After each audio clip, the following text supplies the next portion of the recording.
Cycle ஓட்டணும் எழுப்பாவும் வீட்டில் எல்லாமே போட்டு சைக்கிள் ஓட்டணும். அப்படின்னா நீங்கள்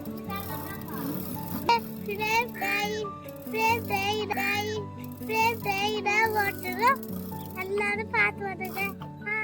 பாதை எல்லாம் அந்த காரும் சூழ்ந்து கொண்டாலும் பாதை காட்ட நேசருண்டு பயமே இல்லையே. பார்வோன் சேனை தொடர்ந்து வந்து சூழ்ந்து கொண்டாலும் பாதுகாக்க கர்த்தருண்டு பயமே இல்லையே. ஆராதிப்பேன் உம்மை ஆராதிப்பேன், துதித்திடுவேன் உம்மை துதித்திடுவேன். ஆராதிப்பேன் இயேசுவை ஆராதிப்பேன்,